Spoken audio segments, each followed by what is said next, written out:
Welcome back. Well, eliminating the stigma around mental illness is the mission of our next guest, Justin's Break the Silence. And with us today, we've got Lynn O'Lean to tell us more about it. Thanks so much for being here. Thank you. So talk a little bit about what is the work that you do? What we do, Justin's Break the Silence, actually has two missions. First of all is to have people who are dealing with suicidal thoughts, depression, anxiety of their own, who don't want to talk about it. We want them to break their silence and talk to somebody about it. We kind of go by the, it's okay to not be okay, but it's not okay to not tell somebody about it. Second part of our mission is dealing with breaking the stigma and the silence around talking about it in general, which this is a great opportunity. Even in 2020, talking about suicide and depression and mental illness in general, there's still a huge stigma around it. So we want people to realize it's no different than having a headache or a migraine or diabetes or whatever. It's okay to talk about. And so how did you end up in this field of work? Well, unfortunately, it was kind of thrust upon me when my 17-year-old son committed suicide in May of 2016. We decided that instead of just using his memorial money for something short-term, we wanted to establish a nonprofit that would make other families not have to deal with what we dealt with after Justin's suicide. Sorry for your loss. Thank you. As you're going about doing this work, what's the most challenging part about it? Not crying. I've talked to a lot of groups. We have a great support system here in Fargo. I talked to West Fargo elementary teachers. I'm part of their mental health curriculum.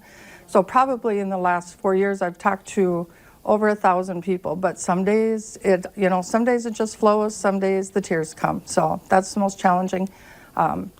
But it's important, and I think it's important for people to still realize, even after 4 years, the emotions are still there. They're never going to go away. So I just wipe the tears and go. Yeah, I was going to say, if you need to cry, we'll get you some tissues. And, it's all good. So as you're going out, I mean, was your son open to talking to people and seeking help, or is that part of the reason why you want to eliminate the stigma? Or that's really why we're working to eliminate the stigma. We realized after Justin's suicide that he had been dealing with depression and suicidal thoughts for over 2 years before he actually took his own life.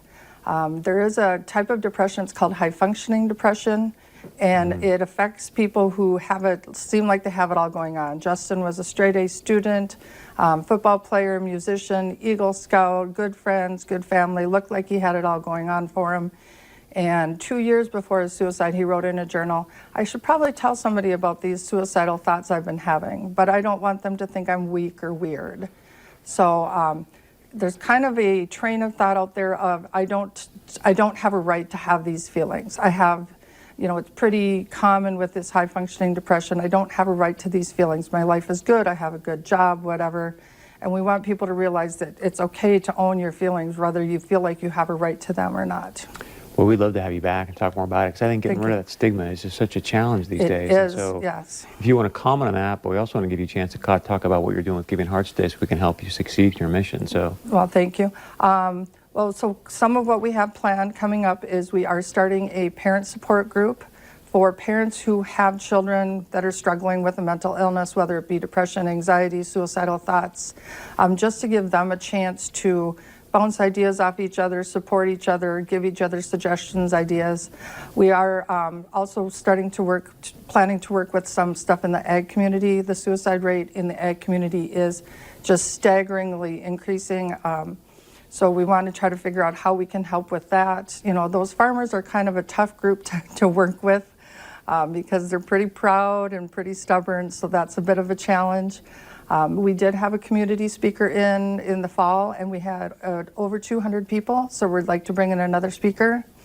I'm hoping to continue to talk to groups.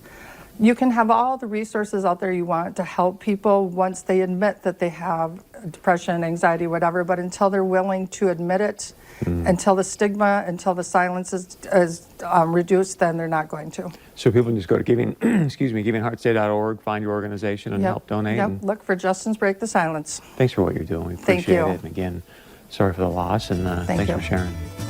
All right, check out givingheartsday.org. Help her achieve her mission, and stick around. We got much more coming up right after this.